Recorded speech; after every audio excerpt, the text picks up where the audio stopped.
ఈ ఉదయ కాల శ్రమలో నీ దాసుడు మరుగు చేయబడాలి.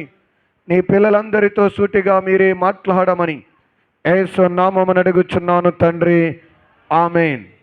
క్రీస్తునందు ప్రియులారా, పరిశుద్ధ గ్రంథమైన బైబిల్ గ్రంథములో నుండి ఆదికాండము 25వ అధ్యాయము 20వ వచనములో నుండి దేవుని యొక్క వాక్యమును మనము ధ్యానం చేసి ఉన్నాం.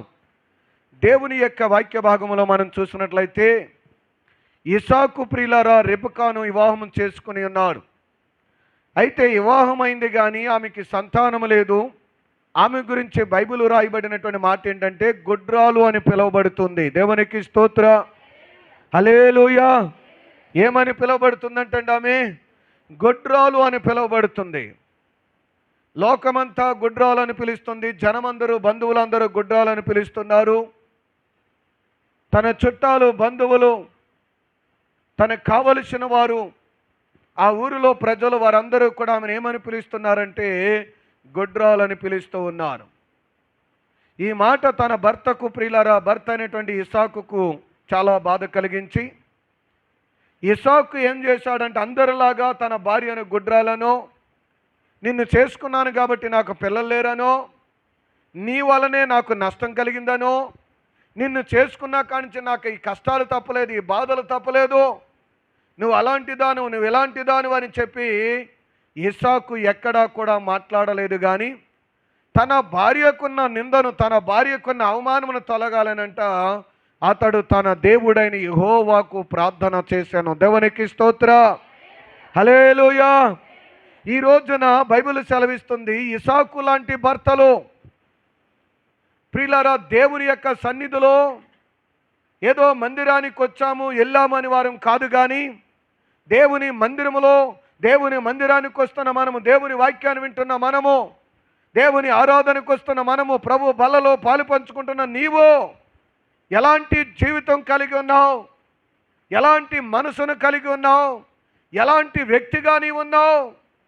ప్రియులారా, అందరూ తన భార్యను నిందిస్తున్నప్పుడు, అవమానపరుస్తున్నప్పుడు, తన భార్య నింద, తన భార్యకున్న అవమానం తన అవమానంగా భరించి ప్రియులారా తన భార్య కొరకు ఇసాకు ఏం చేశాడంటే దేవుడైన యెహోవాకు ప్రార్థన చేయటం మొదలుపెట్టాడు. దేవునికి స్తోత్ర.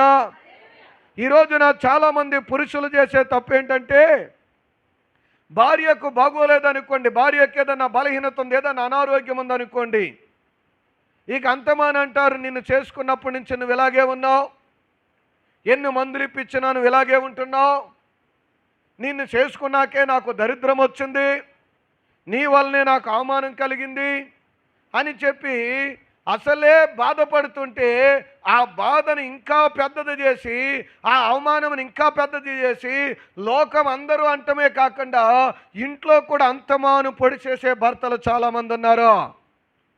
ఈరోజున వాళ్ళతో దేవుడు మాట్లాడుతున్న మాట ఏంటో తెలుసా? నువ్వు నిజముగా దేవుని వాక్యాన్ని నమ్మినట్లయితే, ఆయన రక్తముతో కడగబడిన వ్యక్తివైతే, నువ్వు ఆయన యొక్క బిడ్డనని చెప్పుకుంటూ బైబిల్ పట్టుకుంటూ ఆదివారం ఆరాధనకి వెళ్ళే వ్యక్తివైతే, నువ్వు ఎలా ఉండాలి అంటే ఇసాకు వలె నీ కుటుంబంలో ఉన్న కష్టం విషయంలో కానీ, బాధ విషయంలో కానీ, ఒక నింద విషయంలో కానీ, ఒక అవమాన విషయంలో కానీ నువ్వు ఏ రీతిగా ఉండాలంటే ప్రార్థన చేసే వ్యక్తిగా ఉండాలి. చాలామంది అనుకుంటారు, నా భార్య సంతానం కొరకు వెళ్తుంది, నా భార్య అప్పుల కొరకు వెళ్తుంది, నా కుటుంబంలో ఉన్న సమస్యలు తీరుతాయని మందిరానికి వెళ్తుంది, నేను వెళ్ళకపోయినా పర్వాలేదు, నేను ప్రార్థన చేయకపోయినా పర్వాలేదు, దేవుడే కార్యం చేస్తాలే, మనకెందుకు వచ్చిన భక్తిలే అని వారు మాత్రం లోకంలో ఉంటారు, వారు మాత్రం తాగుతూ ఉంటారు, వారు మాత్రం వ్యర్థమైనటువంటి ప్రియులారా స్థలాల్లో తిరుగుతూ ఉంటారు, వాళ్ళు ఇష్టానుసారమైన జీవితం జీవిస్తారు. పైగా అంటారు, నువ్వు మందిరానికి వెళ్తున్నావు కదా ఏం బాగుపడ్డావు, నువ్వు మందిరానికి వెళ్తున్నావు కదా ఏం కలిసి వచ్చింది, నువ్వు ప్రార్థనకి వెళ్తున్నావు కదా అప్పులు ఎక్కడ తీరిని, మరి నువ్వు మందిరానికి వెళ్ళిన తర్వాత మనకి లాభం ఏమొచ్చిందని మాట్లాడేటువంటి భర్తలు చాలామంది, యవనస్తులైనటువంటి యవన పిల్లలు కూడా తల్లిదండ్రులు అంటూ ఉంటారు. నిజమే, ఆ తల్లి మందిరానికే వస్తుంది, ఆ తల్లి దేవుని సన్నిధికే వచ్చి దేవుని సన్నిధిలో మర్ర పెడుతూ ఉంది, దేవుని దగ్గర విజ్ఞాపన చేస్తుంది. నువ్వెక్కడున్నావు? ఇసాకు వలె ప్రార్థనలో ఉన్నావా? దేవుని దగ్గర అడిగే వ్యక్తిగా ఉన్నావా? లేకపోతే అంటే సారా కొట్లు కాడ పనికిరాని స్థలాల్లోనూ సమాధి స్థలాల్లోనూ తిరిగే గెరసీల ప్రాంతంలో 2000 దెయ్యాలు పట్టుకున్నట్లుగా వీడికి అనేక దెయ్యాలు పట్టుకుని ఆడవాళ్ళ పెచ్చబట్టుకుని మగవాళ్ళ పెచ్చబట్టుకుని ప్రియులారా సమాధుల మధ్యన తిరిగేటువంటి వ్యక్తిగా, తాగుబోతు వ్యక్తిగా, వచ్చే సంపాదన 200 అయితే రోజుకి ఖర్చు చేసేది 500-600 ఖర్చు చేసి నీ దేవుడు ఏమిచ్చాడో? కష్టపడ్డానికి శక్తినిచ్చాడు, కష్టపడ్డానికి ఆరోగ్యంనిచ్చాడు. బలముగా పని చేసుకుంటామని నీకు ఆరోగ్యం ఇస్తే ఆ బలాన్ని పట్టుకెళ్ళి, ఆ ఆరోగ్యాన్ని పట్టుకెళ్ళి, ఆ వచ్చిన కష్టార్జితం పట్టుకెళ్ళి ఎక్కడో తగలబెట్టొచ్చి పైగా అంటాడు నీ దేవుడు ఏం చేశాడంటే ఇంకా నిన్ను బ్రతికించాడు, ఆరోగ్యం ఇచ్చి ఆయుష్నిచ్చి. నువ్వు ఎన్నో తప్పులు చేసినా, ఎన్నో పాపాలు చేసినా, ఎన్నోసార్లు నీ భార్యను హింసిస్తున్నా, ఎన్నోసార్లు నీ భర్తను బాధ పెడుతున్నా, ఇంకా దేవుడు కనికరం కలిగిన వాడు గనక, కృప కలిగిన వాడు గనక నిన్ను మరణానికి అప్పగించకుండా, నిన్ను చావుగోతులోనికి పంపించకుండా కనికరము కలిగిన దేవుడు గనక ఇంకా నువ్వు మారుతావు, ఇంకా నువ్వు రక్షణ పొందుతావు, ఇంకా దేవుని యొక్క సన్నిధానములో నువ్వు రక్షణ పొందుతావని దేవుడు నీకు ఇంకా ఏమిచ్చాడో తెలుసా? ఆయుష్ను, ఆరోగ్యమును ఇచ్చాడా. ఈరోజు నా బైబిల్ సెలవిస్తుంది, దేవుని యొక్క వాక్యములో లోకాసు వార్త 13వ అధ్యాయములో ప్రియులారా ద్రాక్ష తోటలో అంజూరపు చెట్టు ఉందంట. ఆ అంజూరపు చెట్టుని యజమానుడు చూడడానికి వచ్చాడు, కానీ అది ఏం చేయలేదో తెలుసా? ఫలాలు లేవు. తోట యజమాని అంటున్నాడు దాన్ని నరికి అగ్నిలో పడేయమని అంటున్నాడు. కానీ ఆ తోటమాలి ఏమంటున్నాడో తెలుసా? అయ్యా, ఇంకొక సంవత్సరం అవకాశం దయచేయి, మరొక సంవత్సరం అవకాశం ఇవి. ఇదిగో ఆ చెట్టు మరలా సంవత్సరం ఒకవేళ కాయకపోతే, అది పూతలు పూయకపోతే అప్పుడు నరికదు కానయ్యా అని చెప్పి ఏం చేస్తున్నాడంటే ఆ తోటమాలి యజమానిని బతిమాలుతున్నాడు. అలాగే భార్య భర్త కొరకు దేవుని పాదాలు పట్టుకు అడుగుతూ ఉంది. ఏం చేస్తుందంటే, నా భర్త దారి తప్పిపోయాడు ప్రభువా, నా భర్త తెలియకే లోకంలో ఉంటున్నాడయ్యా, అతను చాలా మంచోడు, చాలా మంచి మనసు కలిగిన వాడే, కానీ తాగితే అలాగైపోతాడు. నా భర్త చాలా మంచోడు, ఎందుకో ఒక్కొక్కసారి అలా ప్రవర్తిస్తాడు ప్రభువా, నా భర్తను క్షమించు ప్రభువా, నా బిడ్డలను క్షమించు ప్రభు అని ఒక తోటమాలి ప్రియులారా అంజూరపు చెట్టు కొరకు పాకులాడినట్లుగా ఆ తల్లి లేకపోతే ఆ బిడ్డలు ఆ భర్త కొరకు, ఆ బిడ్డ కొరకు ఏం చేస్తున్నారో తెలుసా? దేవుని పాదాల దగ్గర బ్రతిమాలుతూ ఉన్నారు. అందుకనే దేవుడు అనేకమైన రీతిలుగా నువ్వు ఎంత బాధ పెట్టినా, ఎన్ని ఇబ్బందులు పెట్టినా సజీవుడిగా క్షేమముగా దేవుడు నిన్ను ఉంచుతూ ఉన్నాడు. ఏం చేస్తున్నాడంటే ప్రాణాలతో నిన్ను కాపాడుతూ ఉన్నాడు. దేవునికి స్తోత్ర, హల్లెలూయా. ఈరోజున దేవుని యొక్క వాక్యం సెలవిస్తుంది, నా ప్రియమైన తల్లి, నా ప్రియమైన సహోదరుడా, ఎలాంటి స్థితిలో ఉన్నావు, ఎలాంటి పరిస్థితుల మధ్యన ఉన్నావు. కొంతమంది స్త్రీలు ఉంటారు, కొంతమంది తల్లులు ఉంటారు, భర్తకు బాగోలేదంటే పట్టించుకోలేనటువంటి ప్రియులరా భార్యలు కూడా చాలామంది ఉంటారు. చాలామంది బాధ కలిగించే విషయం ఏంటంటే, ఇంటిలో ఉన్న భార్యకు బాగోకపోతే కనీసం మంచినీళ్ళు కానీ, ఆ అమ్మాయికి కావలసిన బిళ్ళ కానీ ఇవ్వడానికి వీడికి చేతులు రావు, కానీ వాళ్ళకి కావలసిన వాళ్ళకి బాగోకపోతే రాత్రి పగలు కూడా హాస్పిటల్ కాడే ఉంటాడు, ఇంటికాడ ఉండడం. అన్నీ వండి పెట్టి చక్కగా పనిచేస్తాడని క్యారేజీ పెట్టి అందులో గుడ్డేసి భర్తను పంపించేటువంటి ఆ భార్యకు బాగోపోతే పట్టించుకోడు, కానీ తన అక్రమ సంబంధంగా జీవిస్తున్న వ్యక్తికి బాగోపోతే మాత్రము ఇల్లునే పట్టించుకోకుండా వెళ్ళి ఆ కొంపలమ్మట తిరిగేటువంటి భర్తలు చాలామంది ఉన్నారు. ఈరోజున అటువంటి వారితో మాట్లాడుతున్నాడు దేవుడు. ఏంటో తెలుసా? చాలామంది అంటారు, మా ఆవిడికి ఎప్పుడు బాగోదండి, మా ఆవిడికి ఎప్పుడు అనారోగ్యం అండి, మా ఆవిడికి ఎప్పుడు ఈ బాధ అండి, ఆ రోగం అండి. కారణం ఎవరు? దానికి నీవే కదా కారణం. ఏ రోజున మనశ్శాంతిగా ఉండిచ్చావు, ఏ రోజున ఆరోగ్యంగా ఉండిచ్చావు, ఏ రోజున సమాధానంగా ఉండిచ్చావు, ఏ రోజున పట్టెడు అన్నం తినిచ్చావు, ఏ రోజున మనశ్శాంతిగా ఆ భార్యను భార్యలాగా చూసావు. ఇసాకు లోకమంతా గొడ్రాలంటుంటే ఇసాకు ఏమన్నాడో తెలుసా? నా భార్య కొరకు నేను ప్రార్థన చేస్తానని దేవుని సన్నిధిలో ప్రార్థన చేశాడు. పరిశుద్ధ గ్రంథమైన బైబిల్ గ్రంథములో ప్రియులారా, సమూయేలు రాసిన మొదటి గ్రంథము 1వ అధ్యాయం 7వ వచనంలో చదివితే ఏటేటానంట అన్నాను ఆ ఎల్కానా ఏం చేస్తూ ఉండేవాడో తెలుసా? దేవుని మందిరానికి తీసుకెళ్తూ ఉండేవాడు. అన్నాకు సంతానం లేదని అందరూ గొడ్రాలని నోటికొచ్చినట్లుగా మాట్లాడుతుంటే ఒక మంచి భర్త ఎల్కానా మాట్లాడుతున్న మాట ఏంటో తెలుసమ్మా? ఎందుకు పిల్లల కోసం ఏడుస్తావు? ఎందుకు పిల్లలు లేరని బాధపడతావు? 10 మంది పిల్లల కంటే నేను శ్రేష్ఠుని కదా, నన్నే బిడ్డనుకో. ఎవరో బిడ్డలు లేరన్నారని, ఎవరో గొడ్రాలన్నారని, ఎవరో నిన్ను అంటున్నారని నువ్వెందుకు మాట్లాడుతావు? ఎందుకు బాధపడుతున్నావు? కుక్కల మురిగాయని నువ్వు ఏడవద్దు. నేనేదన్నా అంటే నువ్వు బాధపడాలి, నేనేదన్నా అంటే నువ్వు పట్టించుకోవాలి. భర్తగా నేను ప్రేమించేవాడునుండగా నేనుండగా నీకెందుకని చెప్పి ఏం చేశాడో తెలుసా? తన భార్య కష్టములో ఉండి, తన భార్య నిందలో ఉండి కుమిలిపోతున్నప్పుడు, బాధపడుతున్నప్పుడు, కన్నీటితో ఉన్నప్పుడు, భోజనం చేయకుండా ఉన్నప్పుడు ఆ భార్యను ఒక చంటి పిల్లను బ్రతిమాలినట్లుగా బ్రతిమాలి ఆ భార్యను వాదారుస్తూ అంటున్నాడు, పిల్లలు లేరని అందరూ గుడ్రాలు అంటున్నారు, నీకెందుకమ్మా పిల్లలు? నేనున్నాను కదా, నేనే కొడుకుననుకో. 10 మంది మగ పిల్లల కంటే 10 మంది పిల్లల కంటే శ్రేష్ఠుననుకో. మా అమ్మ ఏదో అందని, మా నాన్న ఏదో అన్నాడని, నీ ఆడబడిచి ఏదో అందని, నీ ఈదులో వాళ్ళు ఏదో అన్నారని, పనికి మాలిన కుక్కల మొరిగిని అని నువ్వెందుకు బాధపడుతున్నావు? ఎందుకని వాళ్ళందరినీ నువ్వు పట్టించుకోవాలి? నేనేదన్నా అంటే నువ్వు బాధపడాలి తప్ప లోకస్తుల గురించి పట్టించుకోవద్దని ఒక మంచి భర్త గనుక భార్య కుమిలిపోతూ ఉన్నప్పుడు ఆ భార్యను ఆదరించి ప్రేమించిన వాడు నిజమైన భర్త అయి ఉన్నాడు. దేవునికి స్తోత్ర. బైబిల్ సెలవిస్తుంది, భర్త అనే మాటకు అర్థం ఏంటో తెలుసా? భరించేవాడు. కష్టం వచ్చినా, నష్టం వచ్చినా, ఇబ్బంది కలిగిన, అనారోగ్యం వచ్చినా భరించేవాడే భర్త అంటారు. బాధ పెట్టేవాడు కాదు, ఇబ్బంది పెట్టేవాడు కాదు, అవమానపరిచేవాడు కాదు. నలుగురు ఓ మాట అంటే ఆ నలుగురిలో వీడు కూడా ఒక మాట అంటాం. కొంతమంది భర్తలు ఉంటారు, ఎంత బాధ కలిగించే వాళ్ళంటే, ఈదులో ఎవరో ఏదో మాట్లాడారనుకోండి, లోకంలో ఎవరు ఏదో అన్నారనుకోండి, ఈయన కూడా ఆ మాటను పట్టుకొచ్చి నేను అందరూ అందుకని ఎలా అనుకుంటున్నారు, అందరూ అందుకని ఎలా చెప్తున్నారు, నీ గురించి ఎలా మాట్లాడుతున్నారని చెప్పి మరలా ఆ మాటను పదే పదే అని భార్యను బాధ పెట్టేటువంటి భర్తలు ఎంతోమంది ఉన్నారు లోకంలో. కొంతమంది పెళ్ళిళ్ళ కాడ, కొంతమంది ఏదైనా శుభకార్యాలు జరిగేటప్పుడు వాళ్ళకు ఉత్తప్పుడు మగతనం గుర్తుకు రాదు, ఇంట్లోనికి ఏమన్నా లేనప్పుడు మగతనం గుర్తుకు రాదు.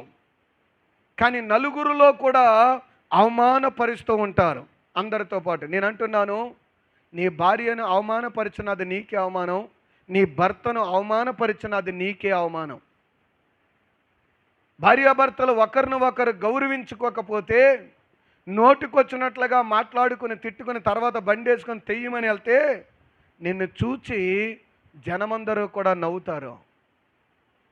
కనుక బైబిల్ సెలవిస్తున్నటువంటి మాట, వందనాలమ్మ, బైబిల్ సెలవిస్తున్న మాట ఏంటో తెలుసా? దేవుని యొక్క వాక్యం సెలవిస్తున్న మాట, భార్యకు ఒక లోటు ఉన్నప్పుడు, భార్యకు ఒక బలహీనత ఉన్నప్పుడు, ఆ బలహీనత కొరకు మంచి భర్త గనుక ఏం చేశాడో తెలుసా?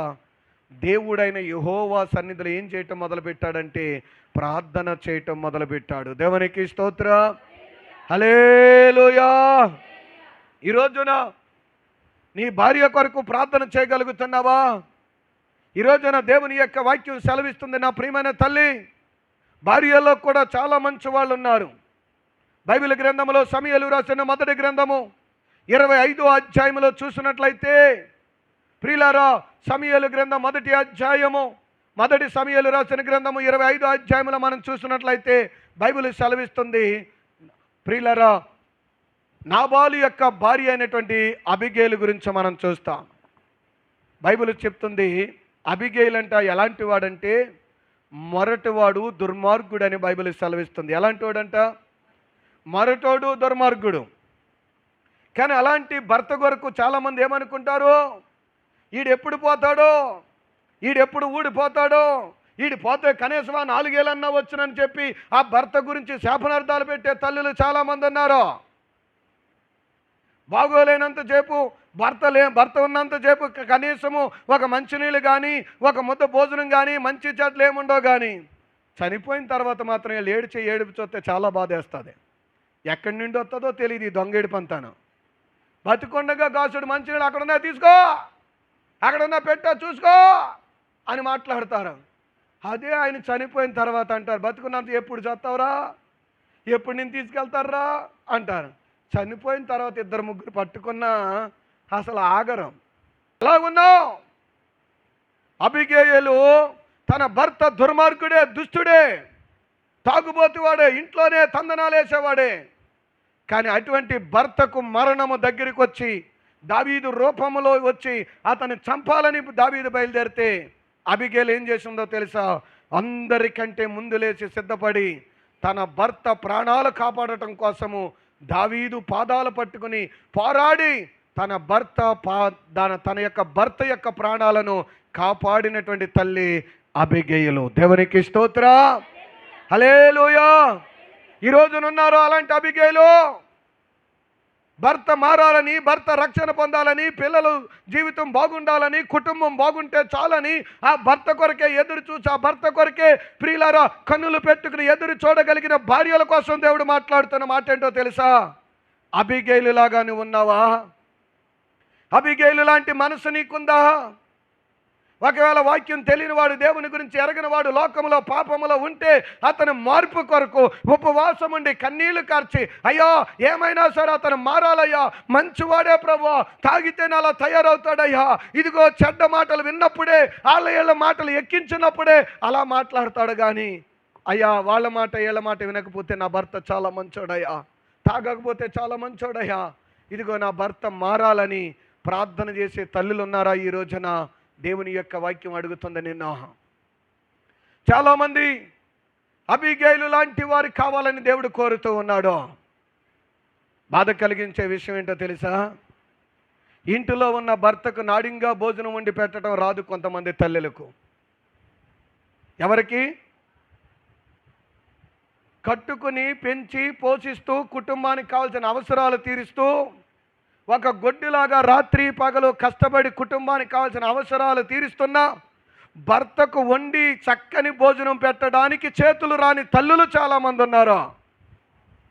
ఇతను ఒక గొడ్డులాగా ఉదయం వెళ్ళి సాయంత్రం వరకు ఆ పొలములో పనిచేసి ఆ పనుల కోసం రాత్రనక పగలనక కష్టపడి ఆ భార్య కోసం ఆ పిల్లల కోసం కష్టపడి గొడ్డులాగా పనిచేస్తాడు. కానీ వీడికి ఉల్లిపాయ పులిసే ఉంటుంది. ఆయనకు ఉల్లిపాయ పులిసే. ఎందుకంటే బాగా కష్టపడాలి, పని చేయాలి, భార్యకు కావాల్సిన చూడాలి, పిల్లలకు కావాల్సిన చూడాలి. కానీ ఆయనకి ఏముంటుందంటే ఉల్లిపాయ పులుసు ఏముంటుంది. బాధ కలిగించే విషయం ఏంటో తెలుసా? వాళ్ళకు కొంతమంది చుట్టాలు ఉంటారు, కొంతమంది జతోళ్ళు ఉంటారు, వాళ్ళకి కావలసిన వాళ్ళు ఉంటారు. వాళ్ళకు మాత్రం మాంసం కూరల క్యారేజీలతో వెళ్ళిపోతాయి, మాంసం కూరలో పలవాలు వెళ్ళిపోతాయి. చక్కగా పట్టుకెళ్ళి భర్తకు ఏనాడు వండి నాడింగా ముద్ద పెట్టరు. కానీ వాళ్ళకి కావలసిన అక్రమ సంబంధం కలిగినటువంటి వ్యక్తులకైతే క్యారేజీల్లో పలవాలు ఎట్టుకుని ఏటబాసాలు ఎట్టుకుని రోజుకు 2 కోడిగుడ్లు ఎట్టుకుని వెళ్ళి పెట్టేటువంటి తల్లులు చాలామంది ఉన్నారు. దుర్మార్గమైన మనసులు కలిగిన వారు. నిన్ను పెంచడానికి, నిన్ను పోషించడానికి, నీకు కావలసినవి తీర్చడానికి, నీ కోసం నీ పిల్లల కోసం రాత్రనక పగలనక ఎండలో ఎండి వానలో తడిచి పొలాల గట్లంతా ఉండి అది పురిగే ఉంటుందో విషమ జంతువే ఉంటుందో ఏముంటుందో తెలియక రాత్రి పగలు కూడా నా భార్య నా పిల్లలని వాడు కొట్టుకుంటే ఇంటికాడ తగతిని బలిసిపోయి ఆ భర్త ఏమవుతున్నాడు ఎలా ఉన్నాడో తెలియదు. కానీ ఆ భర్తకు నాణ్యమైన భోజనం కానీ టీ కానీ ఏమీ ఉండవు. కానీ అక్రమము సంబంధముతో బ్రతికేటువంటి వ్యక్తులకు మాత్రము చక్కగా క్యారేజీలు పెట్టి పంపించే తల్లులారా, మీ అందరికీ వందనము, దేవునికి స్తోత్రం. ఈ రోజున దేవుడు ఎందుకు మాట్లాడుతున్నాడో తెలుసా? నువ్వు చేసిన ప్రతి పని విషయంలో దేవుడు తీర్పులో నిన్ను నుంచోబెడతాడు. నువ్వు చేస్తున్న ప్రతి అన్యాయ విషయంలో దేవుడు నిన్ను తీర్పులో నుంచోబెడతాడు. నువ్వు ఎలాగ నీ వ్యక్తిని చూస్తున్నావో, ఎలాగ నీ భర్తను చూస్తున్నావో, ఎలాగ నీ ఇంటి వారిని చూస్తున్నావో, ఎలాగ పోషించగలుగుతున్నావో నీ ప్రవర్తన చూస్తున్న దేవుడు ఒక రోజు నిన్ను అడుగుతాడు. ఆ రోజున సమాధానం లెక్క చెప్పాలి. జాగ్రత్తగా ఉండు, లెక్క పెట్టుకో. నీ దినాలు ఎన్నో రోజులు లేవు. దేవునికి స్తోత్రం, హల్లెలూయా. అబిగేలులా ఉన్నావా? ఇసాకులాగా ఉన్నావా? లేకపోతే శరీరం ఉంది కదా, నోరు ఉంది కదా, నోరు ముయించేస్తాం కదా, ఎలాంటి మాట్లాడటానికి కూడా లేదని కొంతమంది ఉంటారు. తల్లులు ఉండడానికి రొయ్యల్లాగానే ఉంటారు, కొత్త కూరదాకులకు రారు. కానీ ఎంత లావున్నా భర్తను మాత్రం నోరు మూయి, కళ్ళు ఎర్ర చేసేటప్పటికి ఇక్కడ మాట్లాడకూడదు, మింగేయాలన్నీ. అలాగంటున్నావా? ఎలాగా? చూడ్డానికి మాత్రం మనోడు చాలా ఎత్తుగా లావుగా ఉంటాడు అని చూసిన వాళ్ళు అనుకుంటారు 2-3 కొడతాడు అనుకుంటాడు. కళ్ళు ఎర్ర చేసేటప్పటికి పంచులో వచ్చేస్తుంది దీనికంతాను. ఇలాంటి వాళ్ళు కూడా చాలామంది ఉన్నారు. కళ్ళుతోటే సైకి, నోరుతోటే ఏముండదు, నోటితో మాట్లాడిన అవసరం ఏమి లేదు వీళ్ళకి. అసలు నోరైతే మెదపరు, కళ్ళు సైకి చేస్తే ఇక అన్నీ తడిసిపోవలసిందే. అటువంటి వాళ్ళు కూడా చాలామంది ఉన్నారు. కనీసం మా అమ్మకి టయానికి ఎందుకు భోజనం పెట్టలేదు, మా నాన్నకి ఎందుకు ఇడ్లీ ఇవ్వలేదని కూడా అడగరు. ఒరే నాన్న షుగర్ వచ్చిందిరా, టయానికి టిఫిన్ లేదురా, బాధపడుతున్నానంటే నాకే లేదు నీకేం పెట్టమని అడుగుతాను, దాన్ని నేనేం భరిస్తానులే, చూద్దాంలే నేను తెస్తానులే అంటాడు. మళ్ళీ కనపడ్డ వీడు భయము. ఈ రోజున బైబిల్ సెలవిస్తుంది, ఎలాంటి భార్యగా ఉన్నావు, ఎలాంటి భర్తగా ఉన్నావు, దేవుని వాక్యాన్ని పట్టుకుని వెళ్తున్న నీవు నిజంగా దేవుని పిల్లలుగా, దేవుని బిడ్డగా, దేవుని యొక్క వాక్యాన్ని తెలిసిన వ్యక్తిగానే నువ్వు బ్రతుకుతున్నావా? వాక్యాన్ని అనుసరించే నీ జీవితం ఉందా, లేకపోతే వాక్యానికి వ్యతిరేకమైన జీవితాన్ని జీవిస్తున్నావా? దేవుని యొక్క వాక్యం సెలవిస్తుంది, భార్యాభర్తలంటే రెబెకాను చూడాలి, ఇస్సాకుని చూడాలి. భార్యాభర్తలంటే అన్నాను చూడాలి, ఎల్కానాను చూడాలి బైబిల్లో.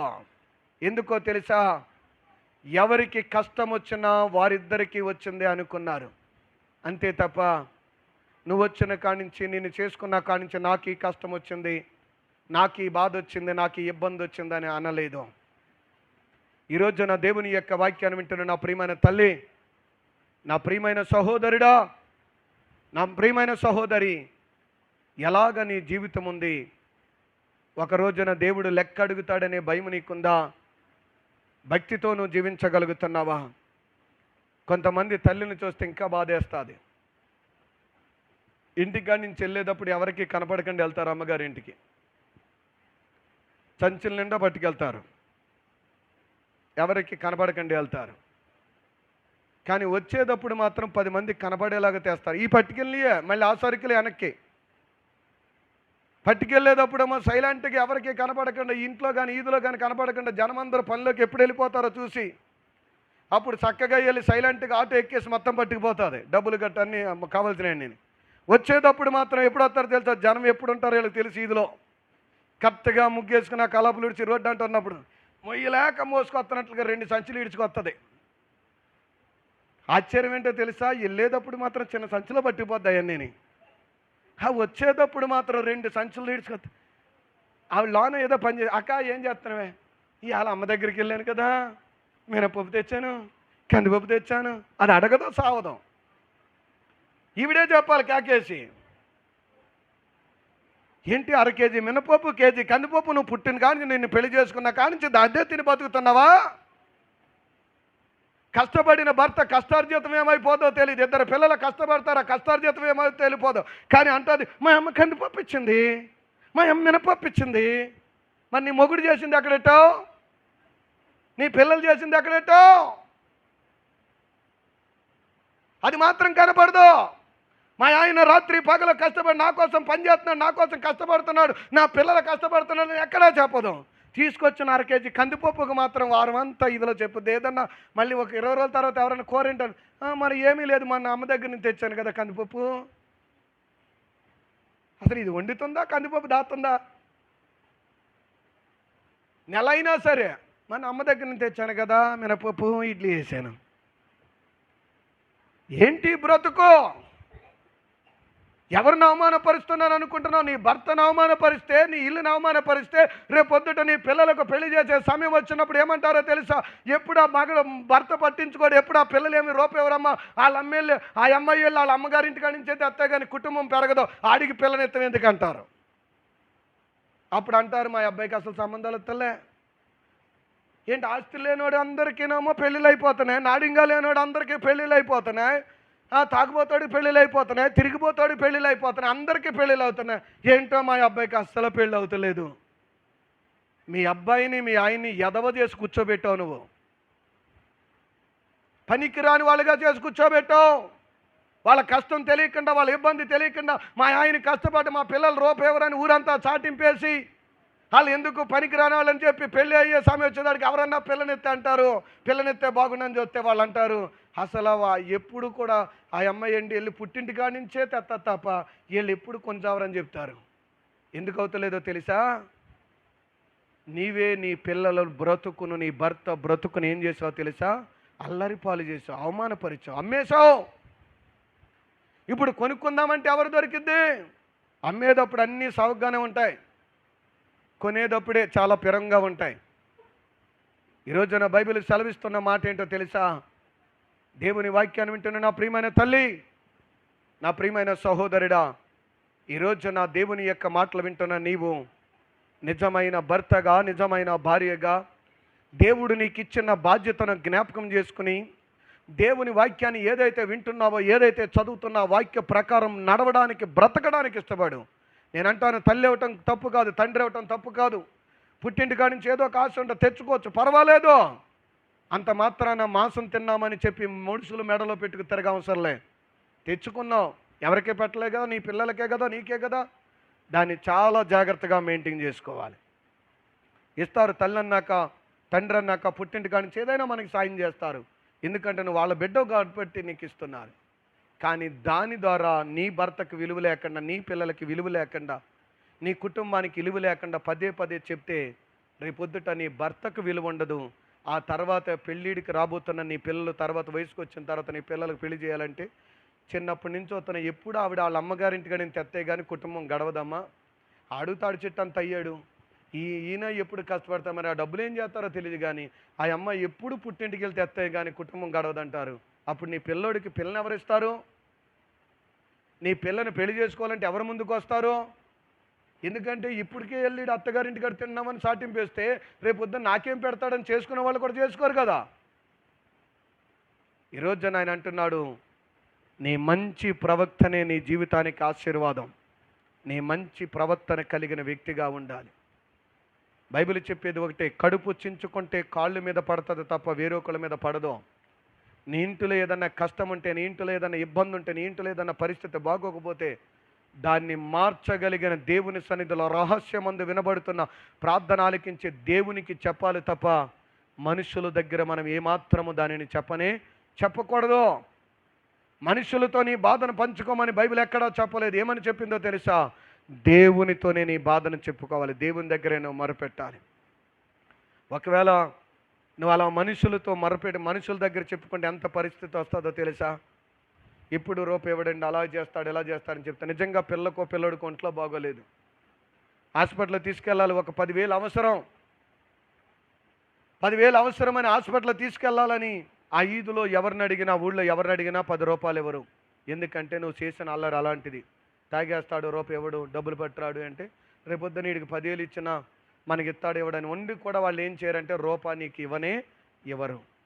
పోనీ అల్లరి చేస్తాం వాళ్ళని ఎవరైనా రూపాయి సాయం చేస్తారా, ఎవరైనా రూపాయి ఇస్తారా, నీకు ఎవరైనా నిన్ను చూస్తారంటే ఎవరు నిన్ను చూడరు. బైబిల్ చెప్తుంది, నీ కష్టము, నీ బాధ నీ దేవునికి తెలిసేలాగా ఇసాకు తన భార్య గుడ్రాలైనందున అతడు దేవుడని యెహోవాకు ప్రార్థన చేస్తే దేవుడు అతని ప్రార్థన ఆలకించి తన భార్యకున్న గుడ్రాలుతనం తీసేసి సంతానము దేవుడు ఇచ్చాడు. ఎవరితోనూ చెప్పలేదు, దేవుని దగ్గరే మొరపెట్టాడు.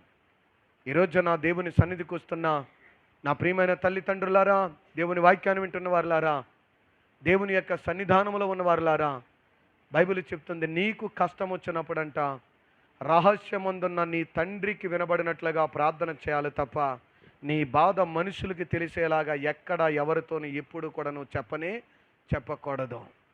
అది మంచి పద్ధతి కాదు. దేవునికి మొరపెట్టు, దేవుని సన్నిధిలో మొరపెట్టు. ఆయనకి అసాధ్యం అనేది ఏది కూడా లేదు. అందుకనే దేవుని యొక్క వాక్యం సెలవిస్తుంది. చూడండి, దినవృత్తాంతములు 2వ గ్రంథము 33వ అధ్యాయము 13వ వచనం. 33వ అధ్యాయము 13వ వచనం.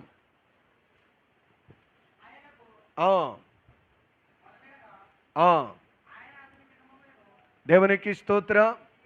దినవృత్తాంతములు 2వ గ్రంథము 33వ అధ్యాయం 20వ వచనంలో చదివితే, అతనికి శ్రమ కలిగినప్పుడు తన దేవుడైన యెహోవాకు మొర్రపెట్టగా దేవుడు అతనిని శ్రమలలో నుంచి విడిపించి మరలా అతని రాజ్యమును దేవుడు అతనికి ఇచ్చాడు. దేవునికి స్తోత్ర. మనషేకు శ్రమలు కలిగిన మనషేను బంధించారు. మనషేను శత్రువులు తీసుకెళ్లారు. ఇనప సంఖ్యల చేత తప్పించుకోలేనంతగా మనషేను బంధించారంటండి. అయితే మనషే ఏం చేశాడో తెలుసా? తన దేవుడైన యెహోవాకు ఏం చేయటం మొదలుపెట్టాడంటే ప్రార్థన చేయటం మొదలుపెట్టాడు. శత్రువులు తీసుకువెళ్ళిపోయారు, మరలా దేవుడు అతనిని విడిపించాడు. అతని శ్రమల్లో నుండి, అతని సంఖ్యలలో నుండి, అతని బంధకాల్లో నుంచి దేవుడు విడిపించి అతన్ని పోగొట్టుకున్న రాజ్యాన్ని దేవుడు మరలా తిరిగి మనసేకు దేవుడు ఇచ్చాడు. ఎందుకో తెలుసా? అతడు శ్రమ కలిగినప్పుడు తన దేవుడని యెహోవాకు ప్రార్థన చేస్తునని బైబిల్ ఉంటుంది. దేవునికి స్తోత్ర. శ్రమ వస్తే ఏం చేశాడంట? తన దేవుడని యెహోవాకు ప్రార్థన చేయటం మొదలుపెట్టాడు. ఈరోజున శ్రమ కలిగిందా, బాధ కలిగిందా, ఇబ్బందుల్లో ఉన్నావా, కష్టాల్లో ఉన్నావా, కన్నీరు కారుస్తున్నావా? నీ శ్రమను చూసే దేవుడు ఉన్నాడు. నువ్వు ఎప్పుడు ప్రార్థన చేస్తే అప్పుడు చెయ్యి సాయం చేసే దేవుడు నీ పక్షంగా ఉన్నాడు. నువ్వు చేస్తావేమో సాయము చేద్దామని దేవుడు ఎప్పుడు కూడా ఆయన నీ కొరకు ఎదురు చూస్తూ ఉన్నాడు. ఈరోజు నా దేవుని మాటలు వింటున్న నా ప్రియమైన తల్లి, నా ప్రియమైన సహోదరుడా, ఎలాంటి జీవితం కలిగి, ఎలాంటి బ్రతుకు కలిగి నువ్వు జీవిస్తూ ఉన్నావు? నాకు తెలిసిన ఒక తండ్రి గారు ఉన్నారు. తన భార్యకు బాగోలేనప్పుడు ఇంచుమించు 10-15 సంవత్సరాలు ఆవిడికి పక్షవాతం, అన్నీ మంచం మీదే. ఒక 15 సంవత్సరాల పైనే ఆవిడ బాధపడుతూ ఉంది. తను ఏం చేస్తూ ఉండేవాడో తెలుసా? లారీ డ్రైవర్గా ఉండేవాడు. లారీకి డ్యూటీకి వెళ్ళేవాడు, మరలా సాయంత్రం వచ్చాడు. పొద్దున్న వంట చేసేవాడు. వంట అంతా కూడా చేసిన తర్వాత బల్ల మీద పెట్టి ఆ భార్య వెళ్ళి తీసుకోవడానికి ఒక తాడు కట్టాడు. అక్కడికి ప్రార్థన చేయడానికి వెళ్ళినప్పుడు నాకు చాలా బాధేసింది. ఆ బల్ల దాకా ఒక తాడు ఉంది. ఈ తాడేంటి ఇంటి మధ్యన కట్టావేంటే అని అడిగాను. అన్నాడు, మరి నేను ఇంటికాడ ఉండను కదండి, నేను డ్యూటీకి వెళ్ళి పొద్దుట వెళ్ళి సాయంత్రం వస్తాను. ఉదయాన్న వంట చేసి భోజనం అంతా సిద్ధం చేసి మంచినీళ్ళు, అన్నము, కూర అన్నీ కూడా ఈ బల్ల మీద పెడతాను. ఈవిడికి కాలు చెయ్య పెరాలసిస్ వచ్చి పడిపోయినాయి కనుక మంచినీళ్ళు తాగాలన్నా లేచి వెళ్ళాలన్నా ఈ తాడు పట్టుకుని వెళ్ళి ఆ బల్లకాడికి వెళ్ళి ఆ మంచినీళ్ళు అవి తాగుతుంది. మరలా నేను సాయంత్రం వచ్చిన తర్వాత ఆవిడ బట్టలో కట్ట ఉతికి అన్నీ నేను చేస్తానన్నాడు. ఇంచుమించుగా 15-20 సంవత్సరాలు ఆ భార్య కొరకు ఆ భర్త అలా కష్టపడి పనిచేశాడు. నేనంటాను, అలాంటి వాళ్ళకు దేవుని రాజ్యంలో చోటు ఉంటుంది. 15-20 సంవత్సరాలుగా ఈ భార్యతో నేను పడలేకపోతున్నానని ఎక్కడ అక్రమ సంబంధం పెట్టుకోలే. ఏదో ఒక మరొక చోటు, మరొక సహాయము, మరొక దుక్కున సుఖం దొరికిద్దామని సుఖం కోసం పరిగెట్టలే.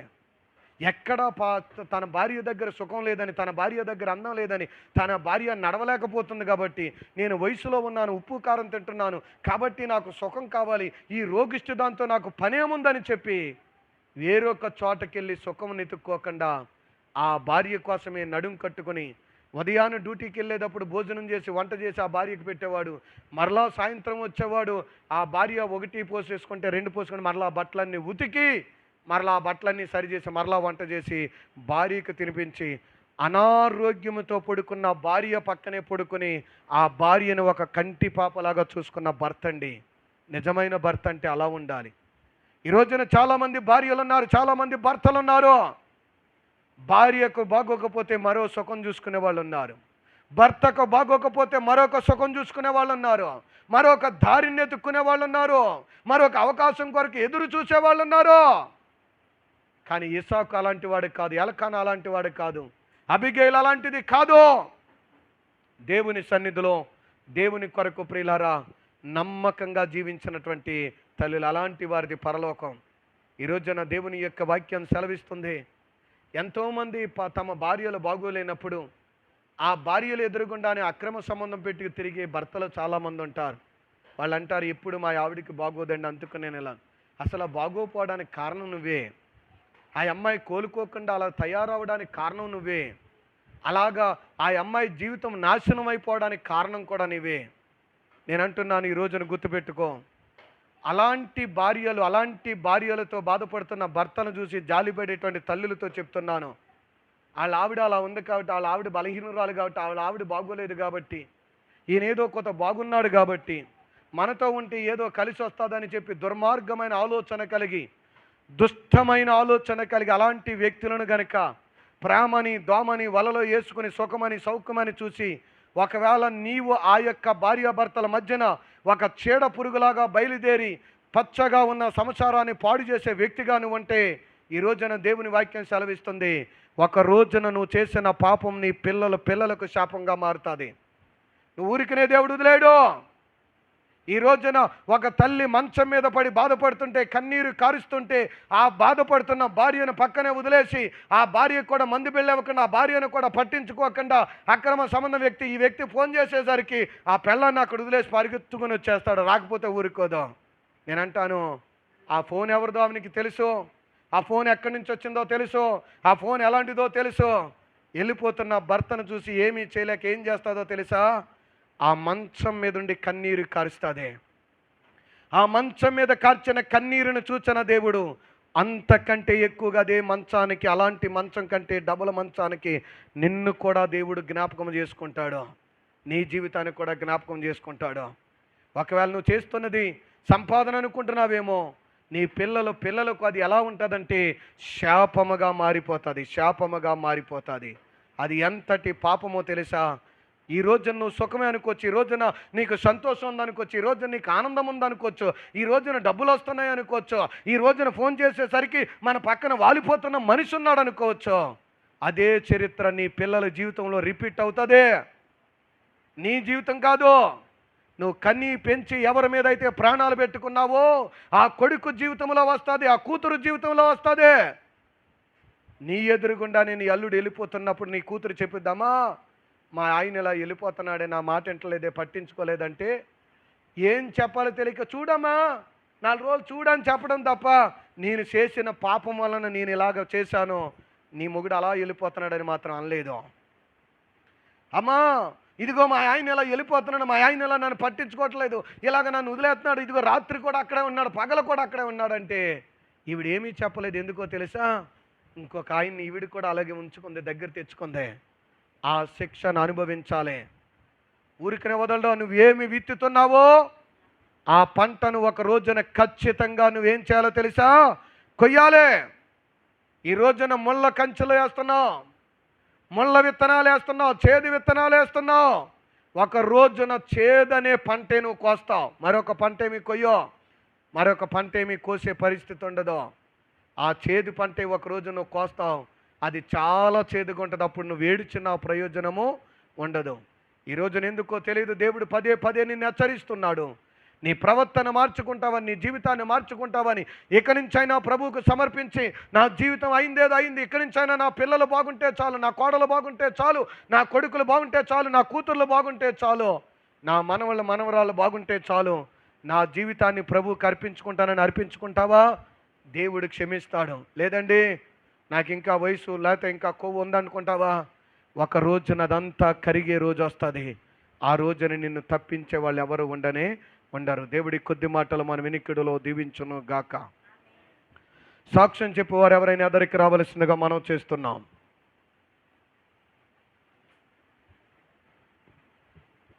త్వరగా రండి, సాక్ష్యాలు చెప్పేవారు. బలారాధన సిద్ధపడదాం.